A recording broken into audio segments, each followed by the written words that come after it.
Knox County and its ambulance service provider are making a temporary change to their agreement to improve ambulance response times. Right now, the agreement between the county and rural metro requires an advanced life support or ALS ambulance to respond to all 911 calls.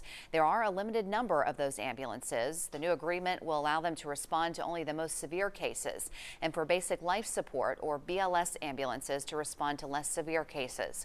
The mayor's office says the agreement will increase the number of ambulances available to respond to emergencies. This agreement will last for about 90 days, then the county and rural metro will reevaluate.